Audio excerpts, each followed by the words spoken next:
As soon as I open it, roaches.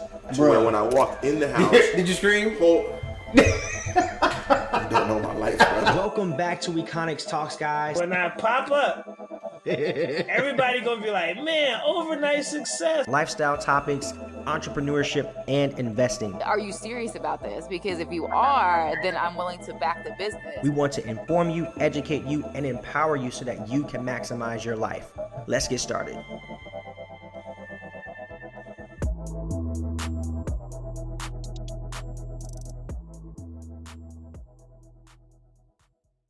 Hey, it's Josh. Thanks so much for listening to Econix Talks, whether you're brand new to the show and to me, or if you've been listening since the very beginning. As you know, managing a podcast takes a ton of time when you're independent. If you've enjoyed the show, whether it's just an episode or many, and want to support, you can buy me a coffee. This will help cover expenses and make it just a little easier so I can continue to give you guys the best content possible. Click the link in the show notes or description that says support if you'd like to contribute. And again, thank you guys for listening. Now, on to the show.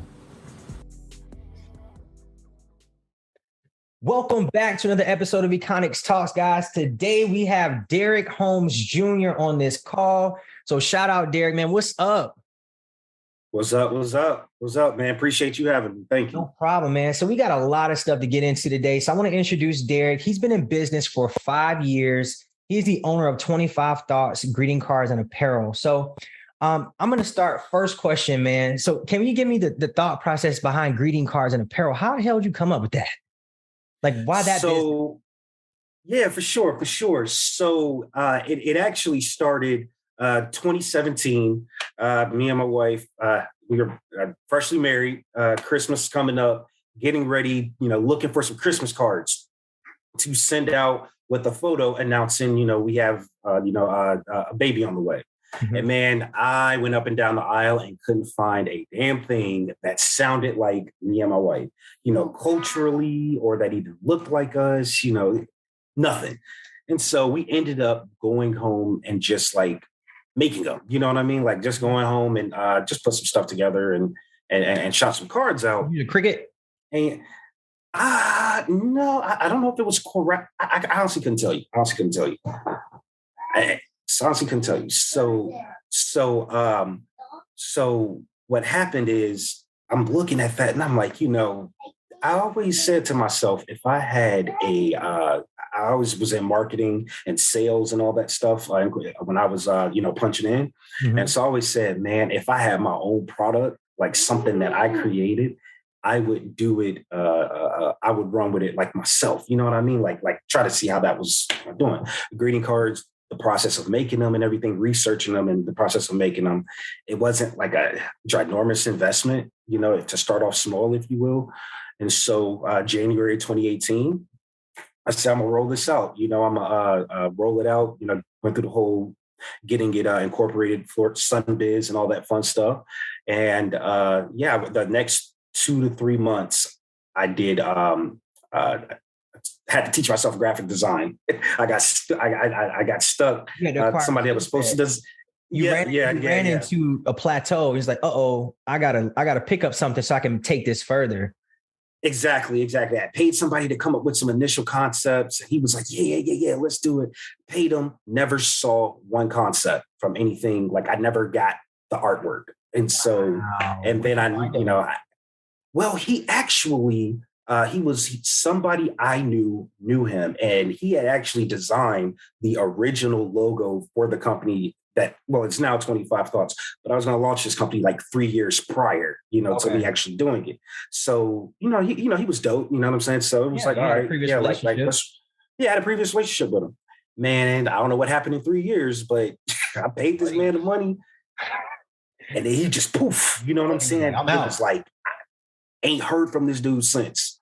And so I was like, okay, I'm learning a hard lesson of entrepreneurship right now. Mm-hmm. So no one's going to pay me my money back. So I can either, bitch, complain about it, or I can go and try to like teach myself how to do this thing. So that was kind of the process of me learning and, teaching myself graphic design. I had some great help from some people that were in it and didn't mind lending me like some free help and some almost serving as, quasi mentors, if you will, when it comes to the design end, things to stay away from, things you should incorporate. So it took a minute. I'm still doing it, still learning, still practicing. It's constant. Like, yeah. Bro, Photoshop updates every freaking month, bro. It's always a new update. Man, I'm on it too, man. Bro.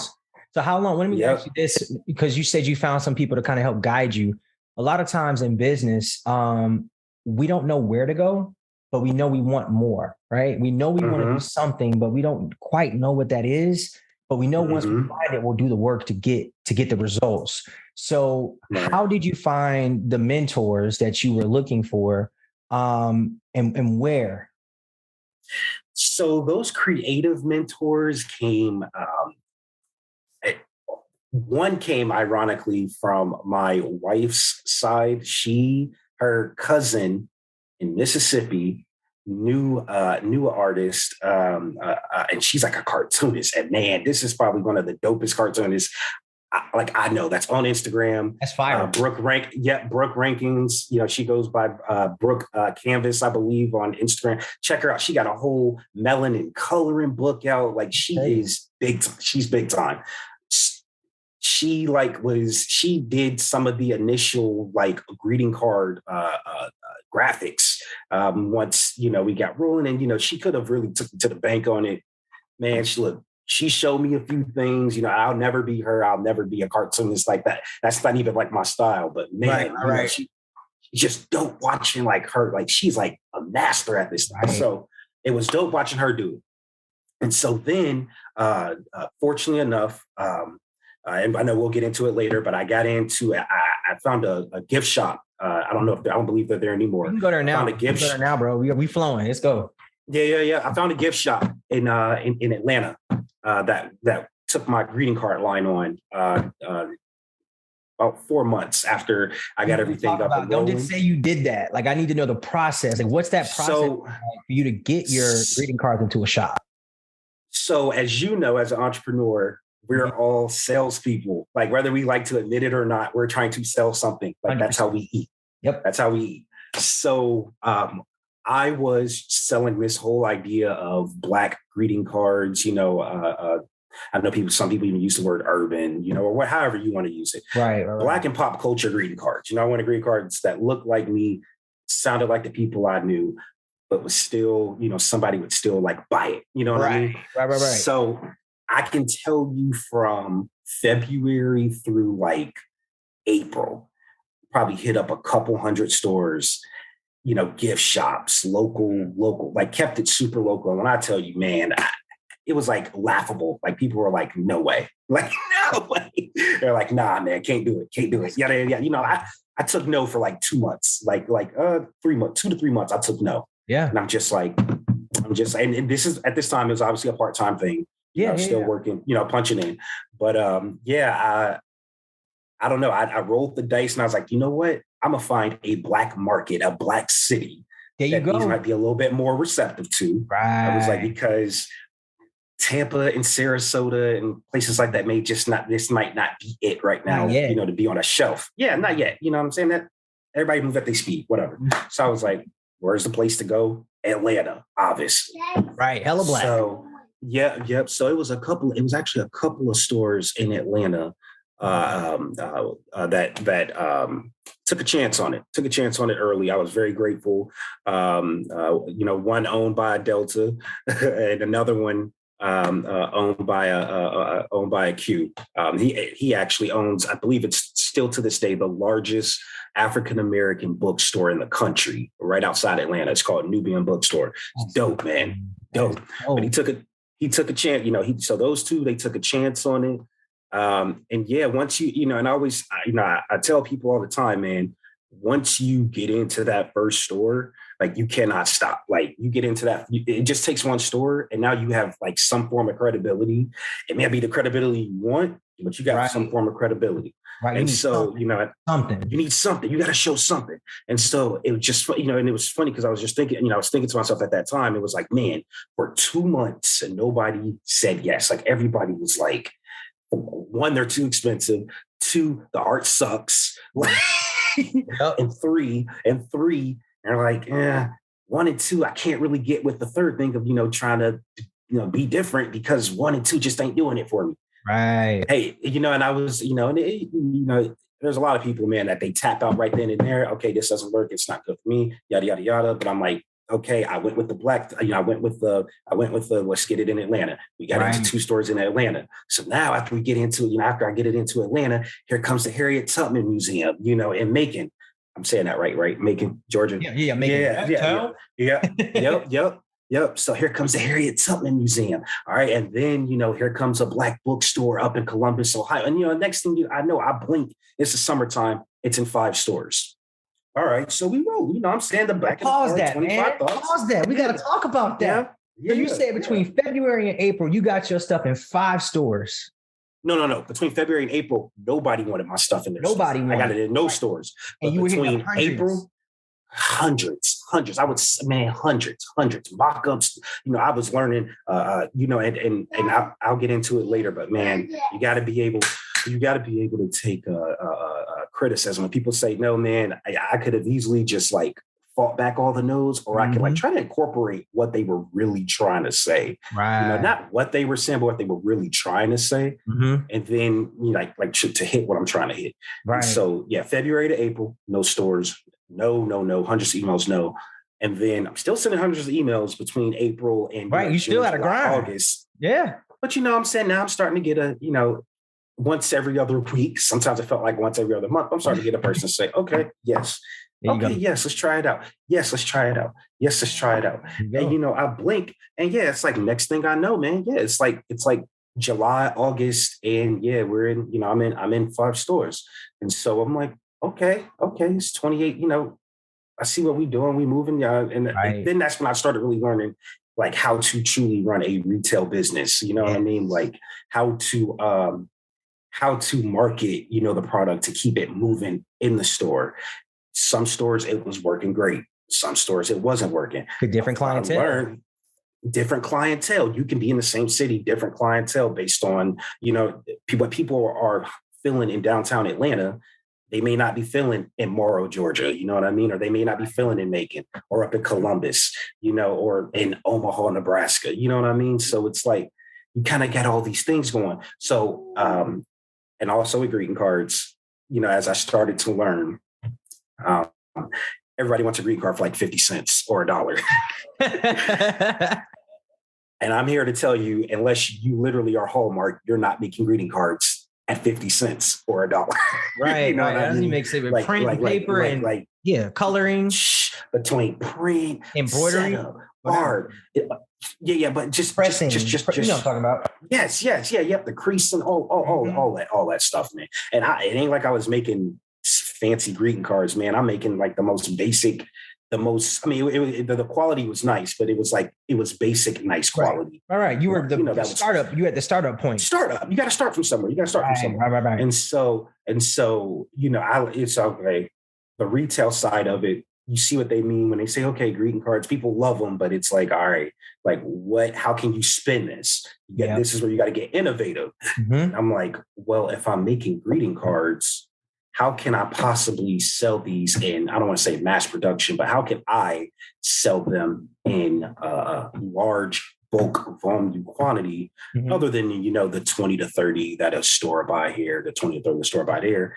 And so political campaigns, man, like that was like my next thing was like, okay, let's hit up all the local political campaigns because I don't know if my dad ever dived into this on his interview. My dad was a politician. Before we moved to Florida, my dad was a city councilman. You know what? First black city. I think he may have touched on it, but we didn't go great deep. Yeah, man, dude, first black city councilman, youngest and the first black city councilman in Clive, a suburb of Des Moines, Iowa.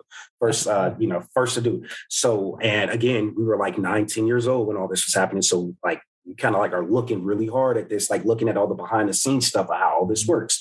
Politicians use a lot of paper. Yeah. So I'm like, you know what? And, I'm thinking about even when I became a voting age, you always getting like a thank you for doing this or a door hanger for doing that. Are you not working or they're always sending out greeting cards, bro. Like for pass away. It's all kind of stuff politicians send. And they send them out in thousands. Yeah, like masses. You get a congressman or something. That's it. Like because they send it out to 160,000 people. So that was kind of like, okay, so how do we get into that market? And I'm just like, you know what? Supervisor of Elections has every campaign listed, and you can figure out contact information, man. It's really what all boils down to. It's who to talk to. Yep. And then you get on the site, you figure out who sometimes they even have their manager listed, or sometimes you can just email for a local politician, you just email them directly and they'll hit you back. Mm-hmm. Like I remember one of the very first people, that when I started going that route on the card route, that let me submit a design, because he ain't use it, but let me submit a design for his thing, was Chad Chronister when he was running for sheriff. And it was just, and his campaign manager, being able to get the experience of dialoguing like with the campaign manager, sending proofs, sending this, sending that, bulk volume, pricing. And then you start to figure out who actually ends up buying that stuff. Like it's one thing to pitch it. Now who ends up buying it? Right. Here I'll put anybody, and I will happily share this, info with anybody. Because I think it's enough out here for everybody to eat. So I ain't gonna really hold, I ain't gonna hold too many secrets back. So yeah. People still got to do it. And you still got to do it. Exactly. So like one thing I learned, navigating that was the difference between, what Democrats purchase and what Republicans purchase. So for a Democrat, a lot of politicians that run under the Democrat umbrella, they want to purchase paper products from a union printer. A lot of people don't know that. So, and I'm obviously not a union printer. Hell, I don't even own the print shop. I just decide, and so, but it was crazy because it was always the Republicans that were buying stuff, or it was people, or, when they run nonpartisan, but you kind of, got that. They lean a certain way. Really, you know who they lean in towards because they want a certain color. And it was just crazy how it was running. So after the first year, so that was 2018. I think that was a midterm year, if I'm not mistaken. So I got a couple of candidates that, that actually gave me a shot in Lakeland, and I think one in St. Pete, if I'm not mistaken. They were both from the school board. And I'm like, okay. Local? I'm like, yep, local. Yep, kept it local. And so then it's like, okay, I've pitched judges, I've pitched local sheriffs, I've pitched city council. And the ones that keep coming back and like that are like serious are school board. Education, school board. I'm like, okay. So I took that, I thought about that. I was like, all right. So when we start, after the change of the year, 2019 coming along, let's find a way to get efficient when I'm doing this, because obviously I'm still working for AAA at the point. Yeah. Right. Yeah. You know what I'm saying? So now you're trying to build systems, right? I'm assuming you're like, all right, how can I like do my full time and do this side hustle? So I need systems. Oh yeah.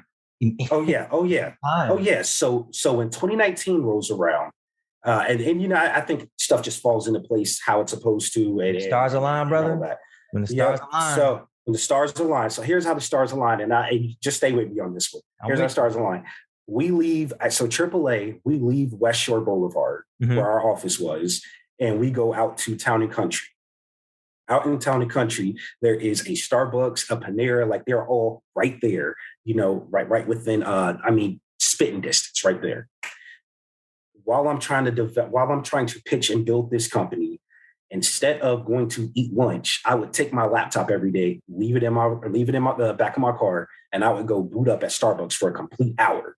Or I boot up at Panera for a complete hour somewhere where I know I would not be interrupted, where you could just nobody's talking to dive in and no one's talking to me. And I tell you, man, for a whole hour, all I would do is because I knew, from my experience that prior summer, that school board is, people running for school board is who was actually buying thank you cards, again, by the hundreds. All I did was put school board school board candidates that were announcing their candidacy for the next go around, I would just pitch them the whole time. I would pitch, and then I would continue saying at the same time, I'm still pitching gift shops. I'm still pitching bookstores, all of this stuff. But now it's like, okay, I need to find a way to utilize that hour, because I got 1 hour every day from, whatever time I'm doing that I could shut down, the AAA stuff. Yeah.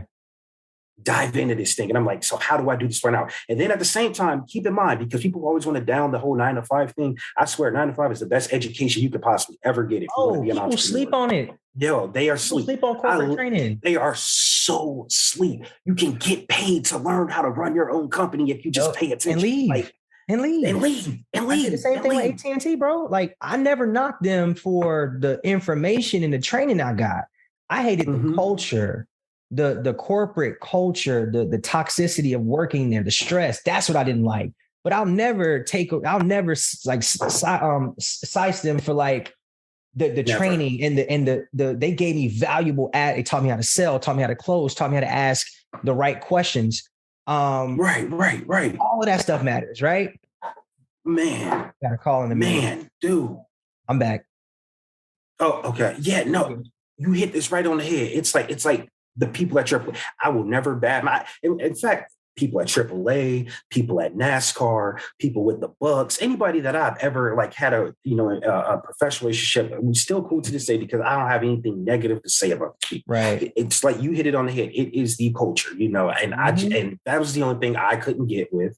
It was the only reason why I finally decided to make the jump when I did. It's my thing. My thing is I ain't gonna dive in too hard on it, but man, my thing is. If I'm telling you I want to be a part of something moving forward, I still want to be a part of something moving forward. Even though in the back of my mind, I know I got this thing going in my back, going in my back pocket. Hey man, I still want to grow. I ain't looking to jump ship every 5 minutes, change jobs, change companies every 5 minutes. How do you put me in a position to learn how to grow within the team, grow within the company, right. Do it that way. Do it, what I'm saying? Do it that way, and when stuff, people start acting funny after you start asking questions about going to seminars and things like that. That's when you realize the culture ain't for you. You know what I'm saying? You just have to get your gut feeling. And that's what it was for me. Again, nothing bad, you know what I'm saying? And I know I know that people like to think that in corporate America, certain people have a bunch of decision-making power. And I can tell you, they really don't. They don't. Most people don't. And not joking, always say, if you've ever tried to send mail in corporate America, that is essentially corporate America. Yep.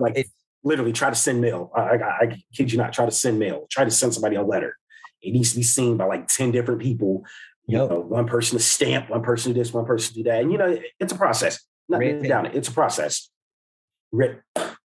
So, but yeah, no. And so, but back to building the company, I'm taking all this knowledge I'm getting, from working at AAA. And I'm like, okay, I'm learning how to speak to C-level execs. I'm learning how to speak to managers. I'm learning how to speak to owners. I'm learning how to, how to write the email, how to, get straight to the point, but still be a person that they like, how to speak on the phone, keep everything short, simple, but you still got to be memorable type of thing. How do you bring a difference? Sorry to cut you off. What are some of the resources that you use to learn that those skill sets?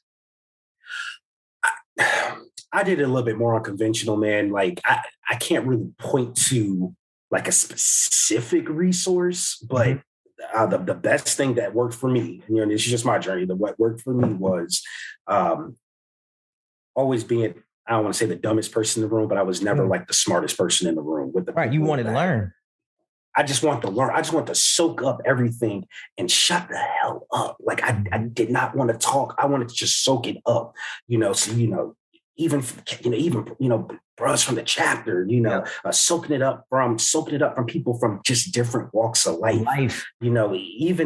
Even tapping in, dude. So I went to elementary and middle school in Iowa. I even tapped into people that I can't even truly relate to because of, what I'm saying? It's a culture shock when you move from Iowa to Florida, dude. So it's you tapping into all of these things. And I knew I wanted to do something creative. So, even though I was on the business development side and the partnership development side at AAA, the marketing team, the creatives, the all of them sat like a couple rows over. So I was always over there, even if you just like shooting a breeze with them, man, doing silly stuff that sometimes we can do in corporate America when you got some downtime. You just over there, but you kind of hear the things that like help them get stuff done. You hear the software programs that they work on their off time. What does the creative director do when they're not at work? You know what I'm saying? Oh, they do photos. Okay, so what systems do you use to, you know what I'm saying? Like, and it's just I'm right there with you. I ask a lot of lifestyle questions to people because I see their product, right? Like it's one thing. Here's the thing: when people do in private, it'll come out in public. So when you see somebody that's successful in the workplace or in life in general, I ask questions about their lifestyle. Like, when do you get up? Do you read? Like, what does your day-to-day look like? Because you have the skill set to do what they do, but you want to know the intangible things that they do to be as productive as they are. That's the shit that we want. And I'm like, as you're breaking this down, I'm listening to you because all you did was you went into a business, you put out a lot of energy. Energy is currency, bro. You put out a lot of leads and a lot of fillers. Eventually something came back, right? So how that process works, it's like you're in the dark. Let's say you put out so much energy, and you're like, damn, nothing's happening. And as it starts to grow, nobody sees anything. So February through April, nobody saw nothing, but you were still sending those messages. And then you looked up and then you were in 5 locations. Why? Because of all the work you did in February and April. And then when June hit, it's like, then you got a surge of business. And then that gave you the data you needed to start to expand and drill down into your niche market. And that's what I tell people. You won't know your business until you start it. Because you went from the politics, to the politics stuff on a grand scale to drilling down. Oh, school boards. Now you drill down to get better and more yeses. You drill down to a market that you got a higher conversion rate on. People don't understand this. When you're doing business, it's logic, bro. Like you said, I went to Atlanta. The market here wasn't buying your product. You said, you know what? Let me take a step back. Let me analyze. My product is for Black and brown people, minorities. So let me see what cities have a lot of Black and brown people. Atlanta, hot spot for that. DC, hot spot for that. Houston, hot spot for that. So you looked up those campaigns and boom, now we hitting. I love it. Now we hit it. You hit it right on the head, man. Now we hit it. And then it gets to a point. So I'll take you up now to like the turn of the year. So now we're at like 2019. So now we're coming around 2019, coming through the spring, coming through the, end of the winter, the spring. And, I'm like, okay, the greeting card thing is great. But I know in my head, and at this time I wasn't even like, okay, I'm leaving. I'm ready to leave corporate America. At this time, I'm like, okay, this is a side gig. But now how do I grow this? Like, how do I keep expanding product offering? And so you wanted to scale.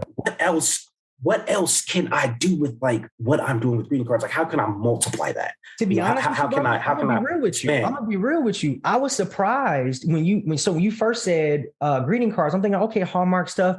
But then when you went to the politic route, I was like, dang. Oh yeah. That was a dope pivot. And that was a very creative pivot. And so now just to kind of like show you, again, efficiency, right? So started with the wanting to go the Hallmark route, and the retail route, right? We get into the politics. Now, greeting card wise, I only do them for the holidays, right? But it's all membership-based organizations that I do them for. That's what I'm talking about. So now, if you look, like last year, and then again this year, I already got the reorders coming in. My clients now are, I have several local chapters throughout the country of like the NAACP, the Association of Black Journalists.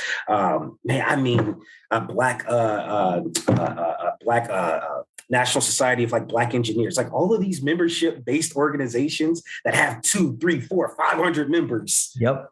That I know they're going to purchase greeting card for. They're not going to, they're not purchasing 5, they're not purchasing 10. No, they're making it literally like the dollars are making sense to like pitch them. And they're and all of these societies and all these associations, they all have these chapters, and it's like, they have the contact information for all these chapters on their website. So all you're doing is getting information that's public. Yeah.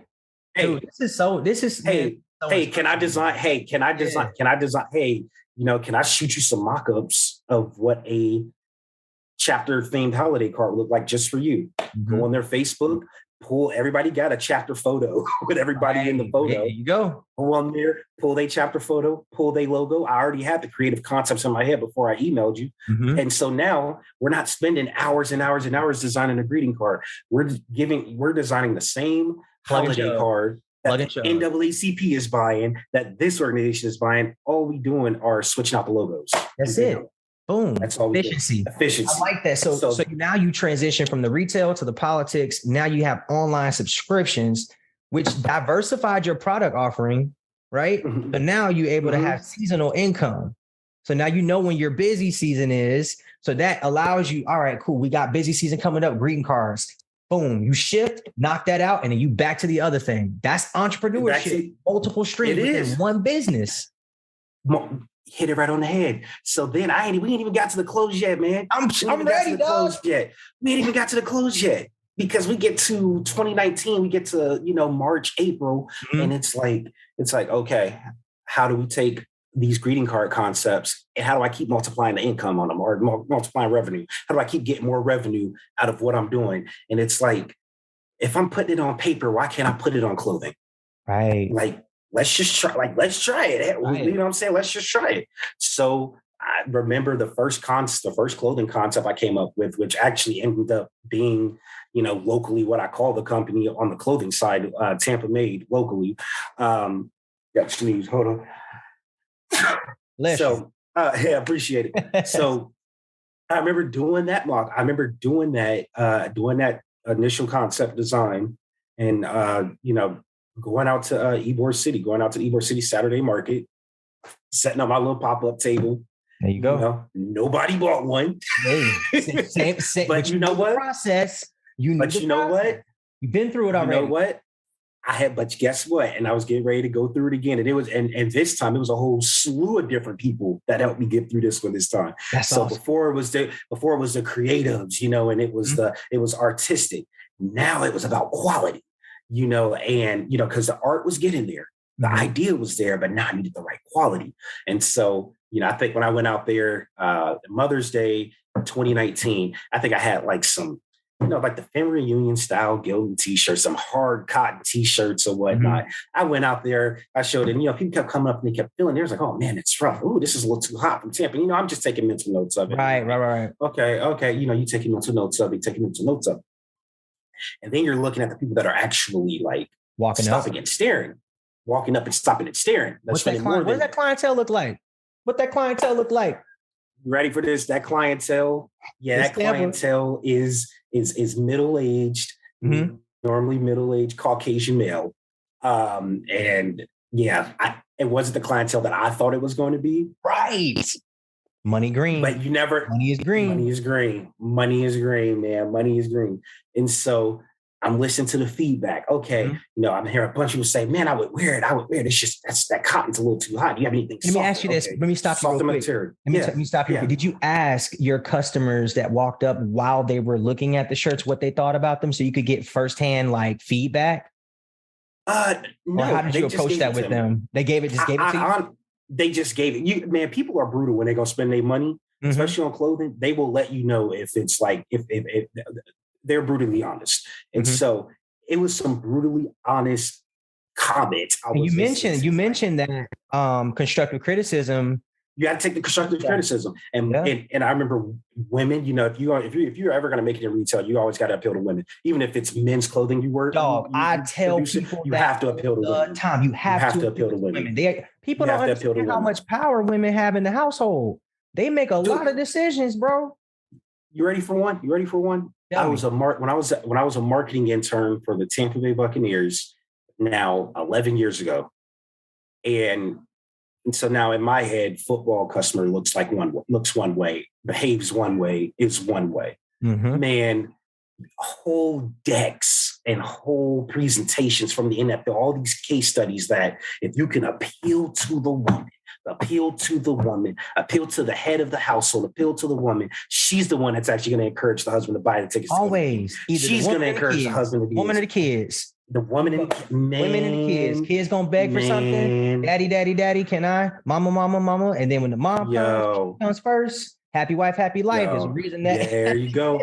There you go. There you go. So fast forward now back to this. And so the women, they're coming up and they're giving me, so again, very honest feedback, man. I mean, they were, and from all walks, but mostly from one certain walk, but all walks for the most part. And they're giving me feedback. They're like, yeah, my son would wear that, but it just would need to be like a tank top, or it needs to be softer. It needs to be softer. So I kept getting softer. Mm-hmm. I'm brand new to the game. Quick question. Where'd you go to find your shirts? Like, what was that supplier? So the very first time I did the shirts, I just went straight through the printer. I went straight through. It was a company not too far from the AAA office that I was working at. So it was a company not too far from there. I didn't really know how to source material at this time. So I just went straight through them. They did it like, oh yeah, this is the shirt most people use, yada, yada, yada. Me, I really don't like to reveal everything I'm wanting to do. Like when I'm doing it, I kind of like to, bam, you know what I'm saying? Put it together and then do it. I really didn't stress that. Yeah, I'm here to sell these. I'm trying to get into retail, yada, yada. It was, hey, can I get some shirts with this design on it? Just kept it like blah, like that. You know what I mean? And so I got what I got. And long story short, that was like May. And so then come July 4th, and this probably meeting this person has changed like the whole trajectory of my company, everything. That's awesome. I always bring it back to meeting this person. Believe it is James Lee with Cigar Porn. Man, I by chance was set up, I think a couple of spaces down from him at one of my girl, Tasha Johnson, one of her events, one of her city festivals, one of those holiday 4th of July event down in Channelside. Yo, this man, like, he gave so he liked the design of the Tampa Meat design. He feels the shirt. He's like, yo, this is like, he's like, the design is dope. But two things that may help you out. Just try them. He's like, first of all, get off this. You got to get off this heavy cotton material. You need to go and look for something that is polyester and ring spun cotton blend. And I was like, what the hell? Okay. He was like, exactly. So I'm like, huh?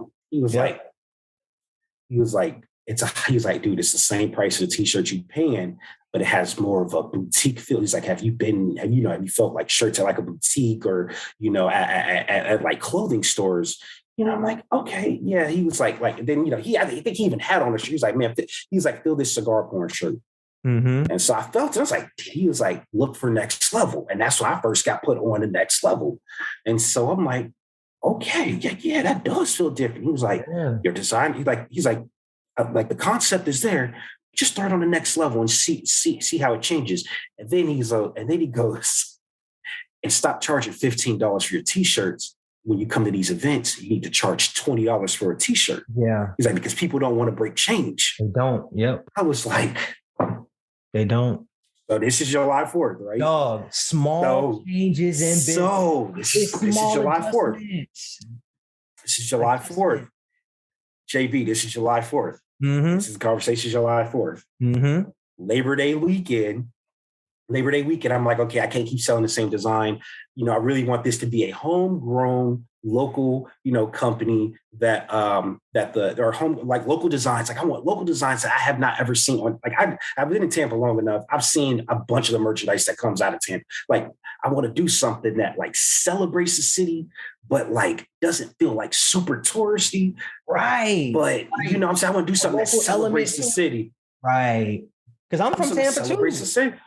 So, and I was like, I've never seen a shirt with a streetcar in all white. Like I was gonna keep it simple, like I was doing everything else, because the whole mantra logo, mantra of like the whole company, my 25 thoughts is, for the culture by the artist, simply put. How do I keep it simply put? I ain't throwing all these colors in the stuff. Like we just gonna keep it 1-2 color designs. Minimalist. Boom. Minimalist, and for whatever, what I started to learn was the less, most people found more value in. Yeah, because people don't need all of the mumbo jumbo. It's just simple. Exactly. It goes with more stuff. Exactly. So I was like, okay, let's try out this streetcar stuff. So worked on it, and did a design of the streetcar. Mm-hmm. And I took it out to to a Saturday market at Temple Terrace.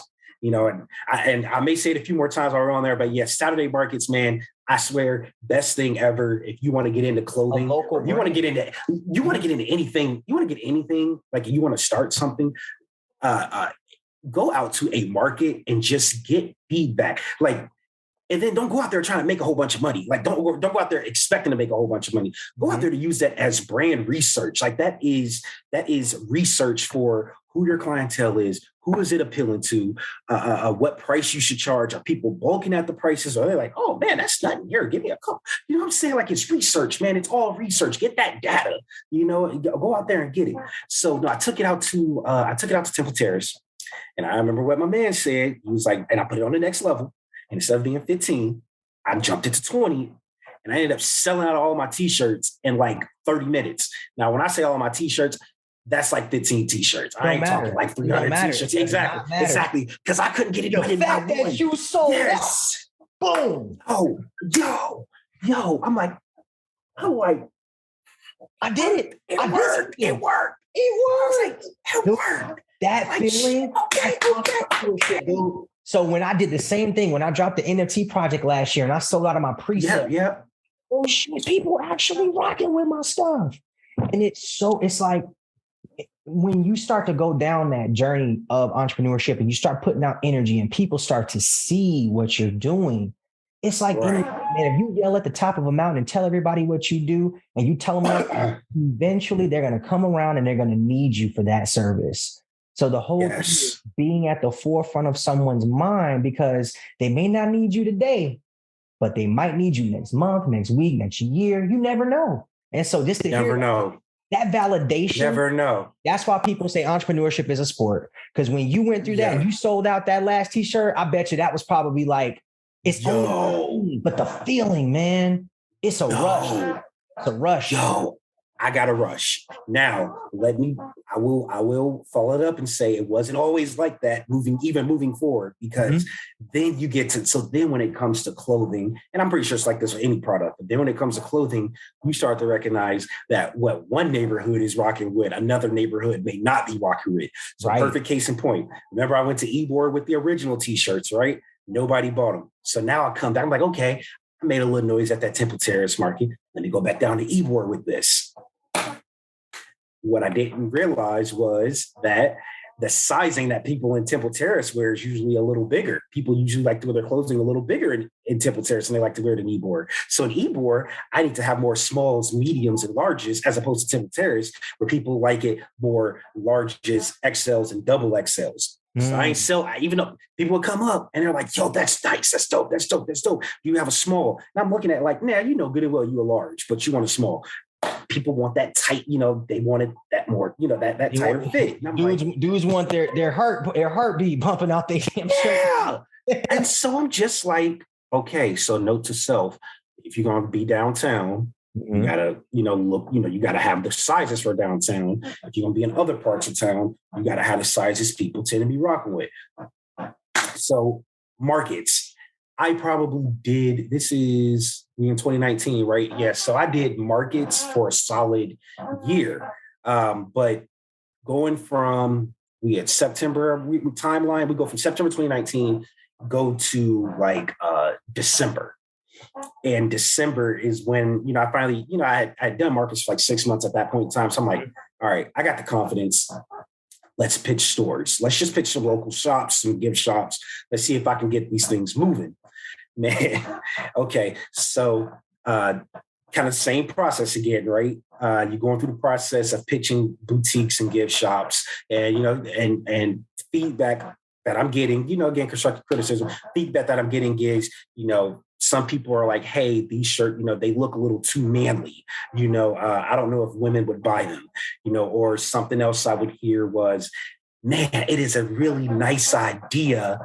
I just don't know how many of them I could sell. I don't know if I can jump on, buying, 15 or 20 of them." And then, you have some other people like, I'm not sure if it has the back following right now to be a $30 t-shirt, so you're just like, you're listening to it, and then, people, they're coming with their own ideas of like, "Hey, have you thought about doing this? Have you thought about this color? Have you thought about that color?" Sometimes that's annoying. I'm not gonna lie. Sometimes that can. It's annoying. It's annoying, but to your own product, so you kind of know at that point what works and what doesn't. So somebody comes left and says, "Hey, you should do this," and it's almost like you want to take in that constructive criticism, but you also have to find the balance between being confident in what you know and not just changing every time something doesn't go your way. Because the thing about business is, if something works, you duplicate and repeat it over and over, and then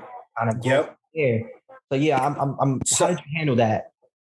So again, kind of what I said earlier, you sometimes listen to what they're saying, not what they're saying, but you're listening to what they're saying. So when I heard, have you thought about this color? I heard another person say, "Have you thought about that color? Have you thought about this?" I didn't hear the actual colors. I heard, okay, it wouldn't be bad to offer variety. Like, let's offer variety within reason. Let's offer variety, because the same thing doesn't work. Hell, Coke, they have Coke. They also have Sprite. They also have, Coke Zero. They don't have. Yeah, exactly. You know what I'm saying? Even down to the basic, Fantas and this and that. They got, a small thing as variety, but it's all within their scope of what Coke is. You're not losing the identity of Coke. Right. Coke, like, drinks, not just Coke. And so my thing was, I'm like, okay, I'm not putting stuff on highlighter pink and everything, but at the same time, okay, I can do black, I can do blue, I can do green, I could do colors of the teams, the reds, the blues, the color of the different, things that mean something to the community. Yeah, things that mean something to the community. So like, so I'm like, okay, like, I'm not changing the design, but yeah, I can see, what I'm saying, putting on some different variety of, especially things that are within reason, offer a little bit more variety. Feel you. So now we get to, I get to December, and the Ybor City gift shop. They love the street card. They knew it had been selling. They had seen people rocking it from buying it from off the table. So they're like, okay, yeah, we can run with, like, yeah, we wouldn't mind running with that. Getting the, what's your minimum order? Again, I don't know any of this, so I'm like learning. I'm not going to go home and Google. Like, yeah, I'm going home. I'm Googling like, okay, minimum. How should you price minimum order? What's keystoning or turnkey? All these different terminologies retail people be using. Line sheet. The hell is a line sheet? Like, okay, okay. So like, you like kind of soaking in this education and try to, what I'm saying. And so, Ybor runs with it. Ybor puts it in their shop during the holiday season. So Ybor has it in their shop, and then it's a train museum out in Plant City. It's a train museum out there that it's pretty known out in that area. They're like, they saw the streetcar. They're like, hey, the streetcar is cool. Is there any way you could do something similar with a train? Same style that you have, but with a train. And I'm like, yeah. So we got it in the train. So they're like, yeah, same thing, same brand and everything. Just train. Boom. That's easy. Got you tomorrow. Got a whole product line out there. So now we got the product line out there. We got it going on in Ybor. So we got two, essential, gift shop tourism, places that we got this going on in. And so then, like, the first big break comes with the Tampa Museum of Art. That was probably the first big break. I know you were in the Tampa Museum of Art. Oh, you can go down there right now, man. Tampa Museum of Art. I've been in Tampa Museum of Art for the last 2 years, man, in their gift shop. Most of those graphic tees in there I designed. Wow. So so Tampa Museum of Art, they took they bought virtually all the original t-shirts from my company. So, man, oh my goodness, there's a dinosaur t-shirt. Wait. We went from the 15 t-shirts being sold on day one. All right. So now we got to talk about this milestone. Okay. So when you got that contract, it's because it's a rush. It's that rush. So when you got that email or call requesting, because they requested your services, right? So I reached out to them, to the buyer, and sent them the initial digital mock-ups, like, hey, this is my line. And she's like, hey, she's like, hey, can you come down and bring, a sample? It's for a meeting to do a demo.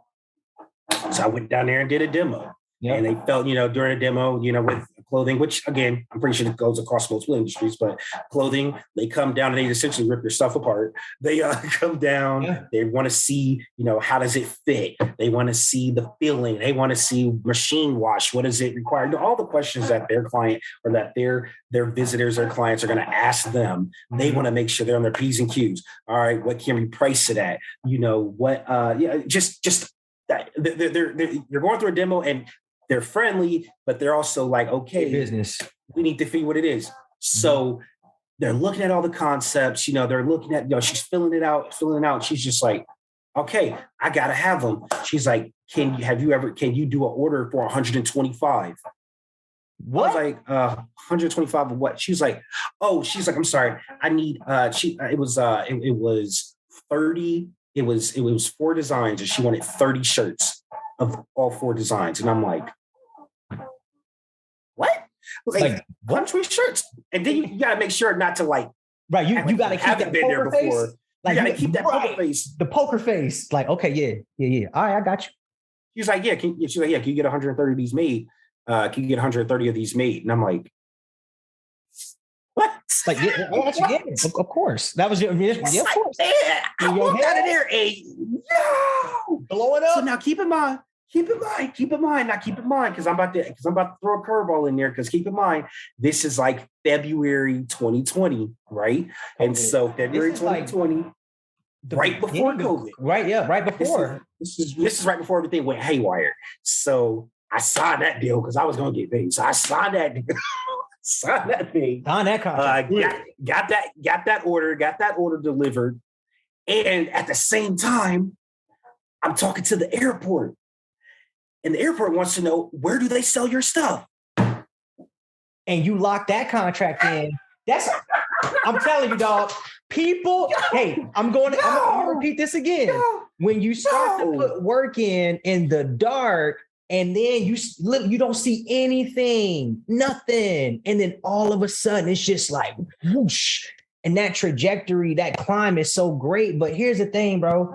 People didn't see the failures, all of those no's you got in the very beginning. They didn't see the greeting card failures. They didn't see how you shifted to the apparel. I'm gonna be real with you, bro. All I saw before I actually had you on the call and during this interview, I only thought you did t-shirts. It wasn't until actually, and then so I'm like, whoa. You do green cards too?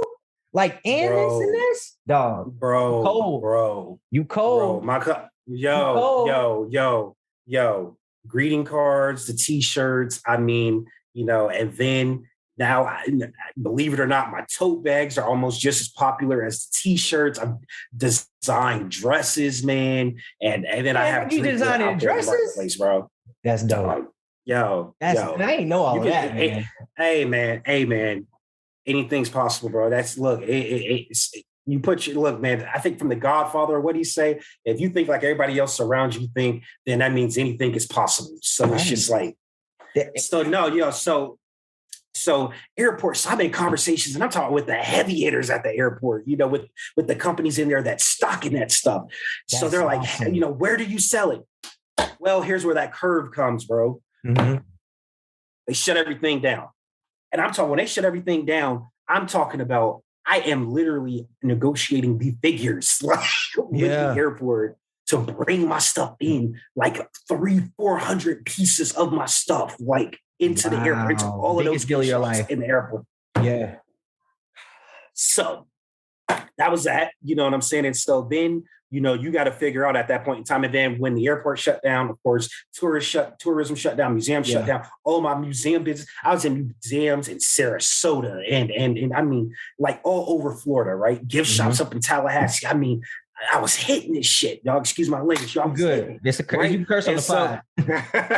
and so I'm hitting it. All this stuff shut down. And so now, again, I got my full-time job still. So it's like you still got like that you still got that cushion. Like, yeah, you still got that cushion. But me, man, I can't, you know, like to me, I've already tasted the museum. I'm tasting all of this stuff. I'm like, you come so far. I can't stop. I can't stop. I came so far. You're closer to that than you are to this. So I'm just like, okay, we got to think like, okay, how can I reimagine stuff with this company to fit the times that we're living in? And so, you know, so two things got to happen during COVID. One, and I'm not even talking about just me, but it did affect me, that you have an entire like wave of people that are stepping outside their comfort zone. Right. And so, you know, unfortunately, we did see a lot of businesses shut down, go away, and that never did come back. Right. You're also now seeing people that were kind of waiting in line for their chance, you know, to start these businesses, start these boutiques, start these gift shops. Now here they come looking for a new, fresher stuff. How does that affect me? Now, you know, I'm saying now I have the product. And now, you know, so now you're kind of capitalizing on the new wave of folks coming in. Right. You have the product. Now the demand is coming in. And see, here's the cool thing about that. You've been in business. You had already been in business for some time. So you had already had an established product. You weren't starting from scratch, which is why I tell people the best time to start is now. Like the longer you wait, you're only prolonging your greatness. So if you hadn't gotten started a while ago, no matter what happened during COVID, if you had started during COVID, bro. No way. So you got this new wave of boutiques, right? And then, you know, and we'll just call it what it is. We'll keep it real, you know, while we're talking. We got this wave that buying black and being black is all of a sudden like the and that was 2020. 2020. The protests and all of that. And so now, and I'm not stupid. I know some of the stores that were starting to purchase my stuff that told me hell no a year ago. Yep. Now all of a sudden it's the same concept. Because it was in now demand. They want to throw my logo in there. They want to say, oh, this is my this, but you know, hey, can you come down to the store and do meet and greets and yada yada yada. So you play like you know the game. Like you see and that's why that's why it's important for us to be owners, because we need to be in these stores. We need to be in these conversations. That's the exact reason why. Because at the end of the day, it doesn't matter about black, white, green, or orange. People care about that dollar. Because when it made sense to them financially, that's when they picked up, right? Yep. So I tell people, man, it start now and pay attention. Pay attention. Yep. So we got that going on, right? But now everything's still modified though. Like people can only go to the store 20% full, yada, yada, yada. So people aren't buying as much product as I know they would have been buying had it not been COVID. So now you still got to think, okay, how do I keep reimagining this thing? And that's, you know, and I'm like, okay, we live in Florida. We see everybody at the beach. There's two places people were coming to Florida to do. They were coming in town to go to the beach. And they were coming in town to fucking go golf. Yep. I can't sell t-shirts at the beach for $8, $9. I put too much work in and it costs too much. But what I can do, I can provide a polo. I can throw a logo on a polo and put that mug in a pro shop, because in pro shops, it ain't nothing to golfers to pay $40, $50, $60 for a polo. That I know your price just went up. Your clientele just went up. Now you can charge more for your t-shirts. Bang. Telling you, man, business is simple. Yo, it's simple, bro. It's simple. It's simple. And so I started, that's when I went in. I'm still on the wave now of golf. So I'm very, very active now in pro shops. I want to say maybe about almost a dozen pro shops and golf properties now carry my polo products. So all the way from Seattle and Los Angeles on the West Coast, all the way, I just did a deal last week in Texas. then several of them here from South Florida up the east coast of Florida, and then even a few properties here in Tampa and in Lakeland that carry my polos. So that's dope, man. I don't care what you say. That golf money, that green is green on top of green. It hits way different. It hits way different. It's different, man. It's way different. $40 is really nothing. It hits way different. It hits different. They have a engaged clientele. They got the double whammy of being a membership, and they got people that come there just to come there, and they want to purchase stuff that they can't purchase at night anywhere else at this place, at anywhere else. Exclusive club. So we moving in. Timeline. Just take you down the timeline. So now we coming up on summer 2020. I'm making a little bit of noise to the point where I'm like, okay, it's been 2 years, man. I had never done any sort of like photo shoot or nothing. Like we're gonna do a photo shoot. So long story short, I went out, I acted a complete fool the night before the photo shoot. I come to the photo shoot, I'm like toe up, sick, whatever. We got the photographer there, we got the model there. I brought some food or whatever and some drinks and some waters and stuff. But I stayed away because I'm like, okay, I know I ain't feeling right. Lo and behold, I got COVID. So I got it bad. And so which one did you have, if you don't mind me asking? What variant? What do you mean? Whatever that first variant was in 2020. I remember the second one was Delta. That's the one that was killed, really taking. Whatever it was going around in June 2020, that's what the hell I had. Okay. And so, and I got it bad. I mean, I already got like a terrible vitamin D deficiency. So it was like, I got it bad. So I ended up leaving my house, with my wife and kid at the time. And I ended up like going to my parents' crib and quarantining for like a whole 4 weeks because I could not get rid of the virus to save my damn life. Like, couldn't get rid of it. And so I'm at my parents' house for 4 weeks, and I'm just like, after a couple of days, I'm depressed as shit, bro. Yep. And so I'm just like, you know what? I can either sit here and be pissed, that I kind of put myself in this position, but I can sit here and be pissed about this, or I can turn this into some creativity. Because I ain't got nothing but time on my hands now. Perspective is powerful, bro. And nothing but time on my hands, bro. So I think I went from pitching 100 stores a week to 100 stores a day, like upstairs at my parents' house, knocking out designs, like energy. I don't want to just do too much attention right now, but I ain't gonna lie. One of the most inspirational documentaries that I think I've ever seen when it comes to being a creative is Kanye West's documentary. Dude, I haven't seen the second episode, but I saw the first one. I ain't gonna lie. I know people hate that doc that he dropped in like March, April. When I tell you that is how I felt. All I did, I literally was upstairs away from people for an entire month. All I did, knock out designs and pitch stores. I think I was pitching almost like, it had to be almost 100 stores a day that I was pitching. And it's a lot of stores, bro. Stores and golf shops. That's all I did. All I did was stores, golf shops, and museums. And so I went up there and I went, when did I go down with COVID? I went down with COVID like sometime in the middle of June.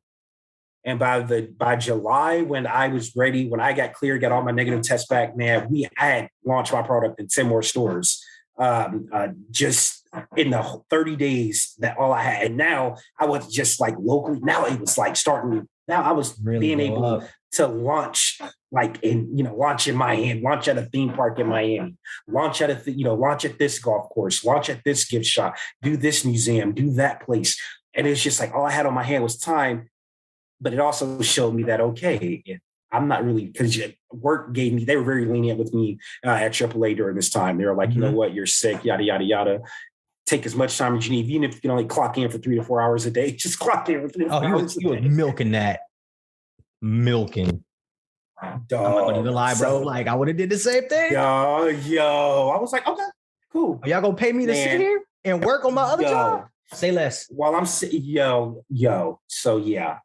I tore that thing up. I tore that thing up with designs, man, and just I was doing designs, and then I still had the green cards. Like, this is 2020, we got midterms coming up. So now I'm so much. I'm like, damn, you still got the green cards? Oh, yeah, still got the green card because now it's 2020. Midterms coming up. Not midterms. I'm sorry, we got the election coming. Yeah, in that November. Yep. So, well, forget November. We got August. You know what I'm saying? We got the prelims in August, which is what people, the local, which is what the they primary, the local primary, the primaries. So I'm like, yo, so now my company is consuming me at this point. And I'm like, okay. I'm just show me a sign that it's time. You just need a reason. You just needed a reason. Like I needed a reason. Because now we've won one good time and I'm out of here. Yo, we have gone in that span now. We added those 10 stores. We have gone from 5 stores carrying greeting cards to now altogether, it was about 10 to 15 stores, almost 20 stores carrying some form of my product. And that didn't even include the members, that didn't even include any politicians or membership greeting card products, right? Right. So I'm just like, okay, show me a sign that it is time to do this shit for real. So I come back off of COVID, and I'm like fully engaged back in work right now, and AAA in itself, obviously the responses to, there was changes going on at work too. So, you know what I'm saying? It was like, just in response to COVID and everything. Thankfully, my job, I was safe. I really hadn't got the impact that some of the other people were feeling, but, long story short, there was things happening and I'm just like, okay, just show me a sign.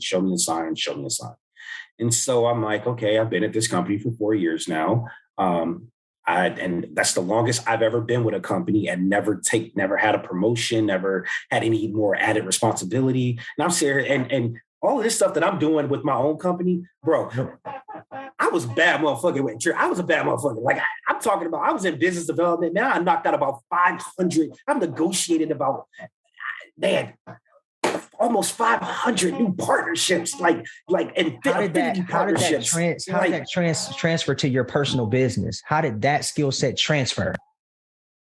The biggest one is the cold calling and reaching out. The same email that I would use to set up the initial contact for trying to close these partnerships at AAA and at NASCAR. Get that. It's the same. It's the same format email that I use plug and right show now to this day. Same thing. That's awesome. I took the same thing. That's the awesome. Same thing. Corporate, and then you leverage your corporate job. Education. And in corporate America, I always say, when you send an email, especially when you doing the selling, you don't want to harass people. Give them 5 to 7 business days to respond back before you hit them back up.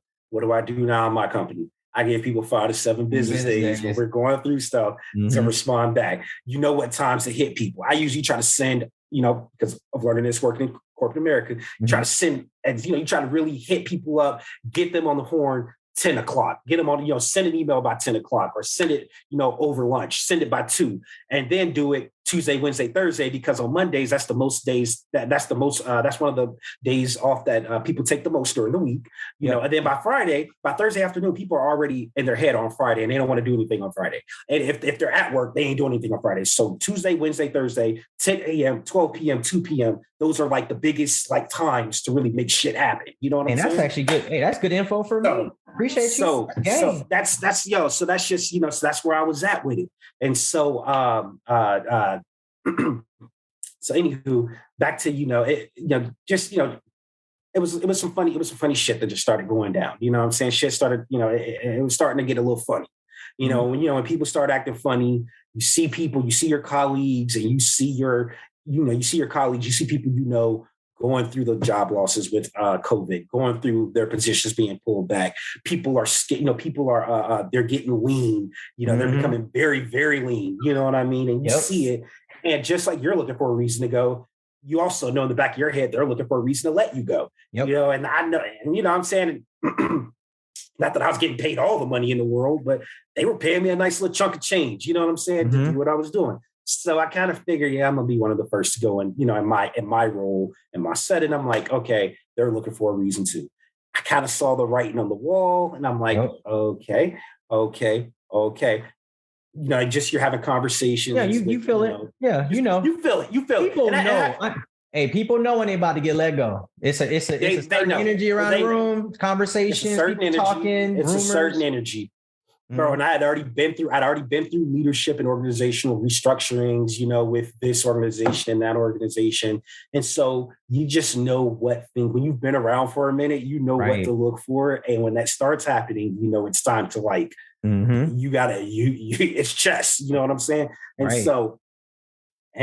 so I went on, me, my wife, and my son, we went on like a weekend, like a little weekend getaway. Weekend getaway. And I just, I didn't even take my laptop. I don't even believe I took my laptop, or maybe I did. I can't remember. But I just know I was like mentally free professionally from like anything for like 3 or 4 days. I really thought long. I thought hard. And I'm just like, when I get back on Monday, I'm out. And that's like, the same conversation I had, bro. Out. I had, they offered my severance package. Well, they said you got an option. You can either stay and transfer to a different location, or we can give you your severance and you can slide. Mm-hmm. And I was like, man, I had to do the same. I went back, I had to pray about it. But like, I had this peace, man. I had this peace in my spirit. I was like, I don't know what this is, but I feel like this is the time. And I followed my gut. Like, it was like, that's why I tell people, like, you got to trust yourself. Nobody knows you better than you. Like, my rule number 1, believe in God. Rule number 2, believe in me. Those are my 2 rules, because ain't nobody going to believe in me unless I do. And I need a higher power, and that's God. That's right. Yep. And once I got that, and I started like chewing and really like getting in my head, just trying to like what the pros and cons of each, because when you spend all this time with these companies, you got your 401k lined up, you got benefits, and you got a wife and kids. So now you got them to look after as well. So your decision didn't just affect you, it affected your family as well. So in my situation, it's a little different. So for you to be in that position to do all of that work and make that jump is awesome, bro. Like, I definitely commend you. But I know it was scary. Oh God, it's scary, but it's like a peaceful scary. I can't explain it. It's a peaceful scary. And then I also had, it was a bunch of emotions going through my head. I'll be real. There's a bunch of emotions going through my head. One thing going through my head was that, I've always been very rational when it comes to stuff, even though I'm not afraid to do stuff.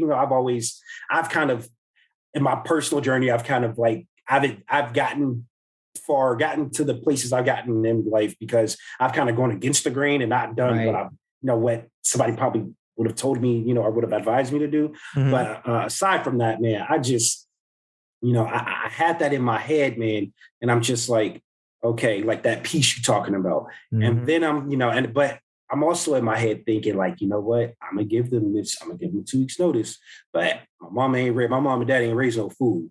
Right. If they come back with some act right, well, then we'll be rocking with them. You know what I'm saying? Moving forward, because I got a family to take care of. You just you wouldn't want to leave, but it was like, if y'all gonna let me go, I already got somewhere to go.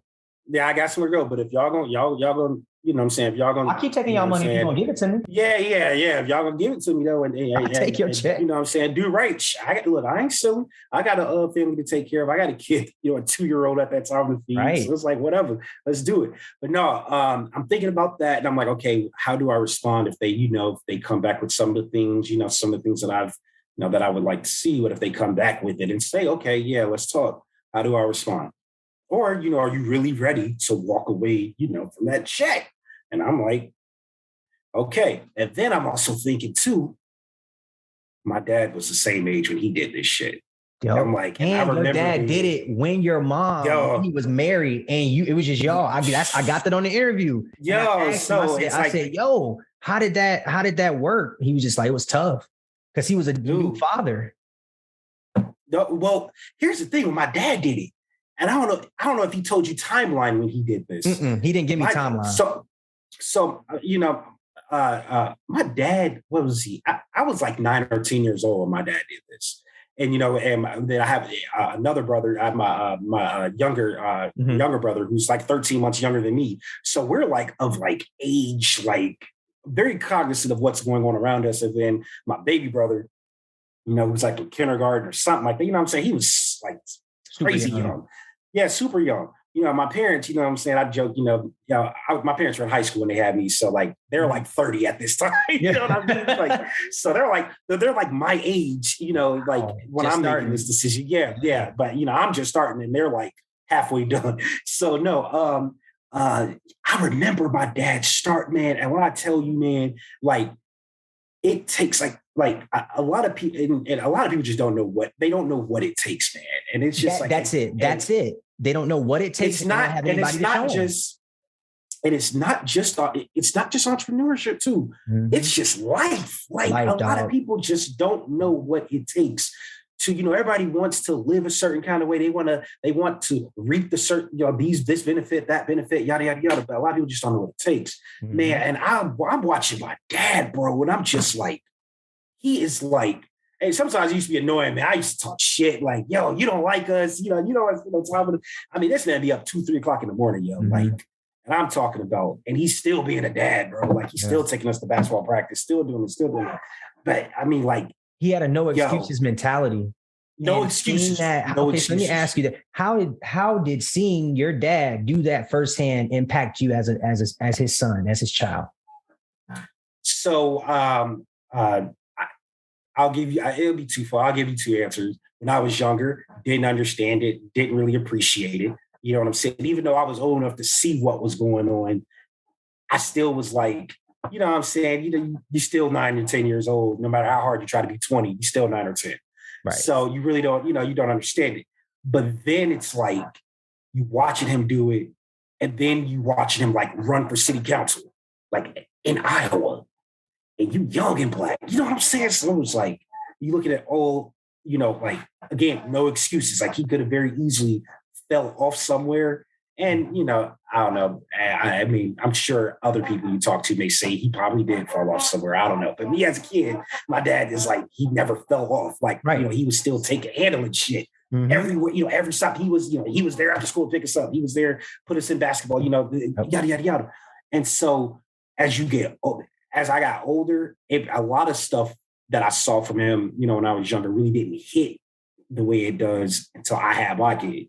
And so when I had my kid, it was like, I really can't, I'm saying everybody has a dark day, everybody, I'm saying, but at the end of the day, that's life. Well, yeah, that's life. Everybody has a dark day, but you know what? I can dwell on shit not going my way, or I can make shit happen. There you go. And that's it. And that's just the mentality I've always had, man. It's just like, and which is why I'm not really the biggest talker in the world. You know what I'm saying? You're not. It's like, you're not. I'm not really the biggest talker in the world. Yeah. I'm like, I just want to get shit done. You know what I'm saying? And I want to say for the listeners on this interview, I know Derek's been talking a lot on this podcast, and I appreciate that. But in real life, like he's so low key. He's a humble cat. Like, yeah, we getting gems on this interview. I'm not a talker, man. I'm just a doer. I'm a doer. I get shit done. No excuses. You know what I'm saying? It's like, so, and that's not to say, man, it don't come with its challenges. Because, dealing with 2 kids, I'm telling you today, I was still mad at myself being 5 minutes late to this today. You know what I'm saying? I'm getting one one together, and I even got help today with my lady here. But it's just like, yeah, man, but yeah, man, I'm just a no excuses but I still fall short when it comes to certain things. You know what I'm saying? Yeah, so that's not fine. To say. But I love the fact that you leveraged your job and you use it and you started your business on the side. I wrote an article about that, bro. Like it's so many people, Damon John, J.K. Rowling, Sarah Blakely. Like there's so many people who started businesses while they were working. That's what I tell people, man. You gotta sacrifice, dog. You gotta sacrifice. It's the smartest thing. It's the smartest thing in the world, man. It's the smartest thing in the world. And like it's a safe way to do it. It's a safe way to do it. Somebody asked me, how did I even come up with the money to do that kind of stuff? Like, I'm like, dude, the bank ain't give me no loan. Right. I ain't get no loan from no bank. I ain't got no funding. I ain't got no investors. Like, you know what I did? I was like, I pulled from 2 sources of income. I pulled from discretionary income or disposable income. And, I could have very easily, with the money I was making, been out in the club every week, buying sections and popping bottles. Man, it is $300 to buy a bottle in a club. Yep. You know how much it costs to incorporate a company on SunBiz? About that. All right. About that. No, 150. It's half the price. Yeah. Half the price. You know what I'm saying? You can go, you buy 2 bottles in the club and bring 80 of your friends. It's like $600, right? Yep. Bro, to trademark a design in the state of Florida is $90. So, you know what I'm saying? I'm already saving money just by not going to the club and focusing on my company any damn way. Man. So it's just like, Might as well. Just like, you might as well, right? You might as well. Because it don't cost shit. You know what I'm saying? I'm paying for my Wi-Fi every month. You know what I mean? Like, all I need is my Wi-Fi. Yo, I ain't got no office. I got my laptop. You know what I'm saying? I got my so you're a digital nomad. You can go anywhere. I love anywhere, bro. Anywhere, bro. Like, look. I still like even my wife. You know, travel nurse, man. Was out on the West Coast for 4 months. Ran that company. People didn't even know I was out on the West Coast. Ran that company just like I run it from my house right here today. Yep, with a 3 hours behind. With 3 hours behind. But nah, man. So it's so we I made the jump in September 2020. You know, and first of all, let me again, because my best friends didn't even know I was getting into graphic art. That's just how much I don't talk to people. Like my best friends didn't even know I was into graphic art. They kept asking me who was designing my t-shirts and my cards and all that. When I would say it was me, they're like, "No, quit playing. Who really designed it?" Like, yeah, I'm like, I do that, bro. It's me. And so now take that. So now when you wear, you have conversations with people that you know, like in corporate America or at your job. Yo, I would never forget somebody from the art department just like laughing hysterically when I told them I designed t-shirts and clothes. And they're like, "What? No, all right." They're like, "No, stop." And I'm like, seriously, like, okay, well, if you like, what education do you even have to do that? And I'm like, what education? Excuse me. I was like, this damn Adobe? Like, what the hell are you talking about? Education? Not Adobe. Hey, yo. I was like, I swear by Adobe Creative Cloud. Yo, Adobe Creative Cloud. I've been using Adobe does all my stuff. Adobe does. I do all my stuff on Adobe. Do all my stuff. I was like, Adobe? $30 a month. Like, but how, yep. And they're like, no, but how do you like how'd you learn? I was like, I taught myself. I took some lumps. I took some harsh criticism. I taught myself. You should like, okay, I'm an entrepreneur. Like, that's what we do. I was like, no, seriously, design. She's like, okay, you design clothes. What do I go to your website and buy? And, it's kind of like this like design. Cynical. I argue the demographic. You could probably take a wild guess. Mm-hmm. And so then she goes, well, if you could, and I remember her going, well, if you could do that, I can be a lawyer. I'm like, oh, here you go. He was like, or I could be a doctor. I was like, you probably could if you went to school, right? If you go to school, probably could. She's like, so what are you going to do there? You're going to come in tomorrow and tell us you're like a judge or a politician? And I'm just like, you got jokes. So I get ready to leave. I'm getting ready. I'm not gonna lie. I'm getting pissed off for you. Man. It boiled my skin. Yo, now keep in mind, this is before COVID shut down, but this is after I already secured and I already got my shit at the museum. Contract, yeah. I'm already getting made. And so somebody else comes in from someone else and goes, yo, is that all of your stuff at the museum downtown? You should have seen this. Woo, you should have seen her face. Woo! She was like, you were serious this whole time? And then someone else is like, that's crazy. Like, very serious. Like, yeah, like go downtown. Like that's his stuff downtown. So, and what did she say? Look, did she apologize? Nah, no. I ain't heard from that cat. Yo, to this day, I ain't heard. So it's all cool though. Like I don't need to. Like that's it all was you like, need. Yo. And so, anywho, so I leave in September, right? Leave in September of 2020, and get into the stores, the orders, and the stores are starting to get bigger. They're starting to get bigger, and I'm starting. My wife is like, yo, like, you need to start thinking about pulling these off the street. Stop doing all of these shows and all of these events and all of these pop-ups, and just focus solely on, especially you're gonna do this full time. Man, the money is in the wholesale. Like stop with the you don't have to waste, like not waste the time. I don't want no. Yeah, that, but you don't. But you gotta find ways to like make the money make sense. You know what I'm saying? Make the dollars make sense. Efficient. And like so, at this point, you want to make bigger deals. You want to do less work, less grunt work, and more massive deals to stop doing the little ones. Yep. So I left in September, and kid you not, I left in September, and in November, I got the call to do the Super Bowl. And I was like, son, I was like, what? Damn. So you done had major wins. So which one did you cry over? One of them you had to shed a tear. Yo, I mean, I shed a tear over the Tampa Museum of Art because that was like, that was the first one. Your first one, I knew forget. Well, that was the first big one because I knew the Timber Museum art was going to have some weight. I knew that was going to have some weight. To it. Yeah, that one, I was like, damn, that one kind of set me back. That set me on my ass a little bit, and then when I got the Super Bowl, it was like, what? Yo, me? Like me? I thought it was a joke at first. I'm like, Super Bowl? Man, I kid you not, man. I kid you not. When Visit Tampa Bay asked me, and not just to print some t-shirts, no, they wanted my concepts for like their official Super Bowl host committee. So yeah, and they bought, I think it was like 500-600 t-shirts that everybody at Armature Works got. They paid, I guapped up on that thing, man. Yes, sir.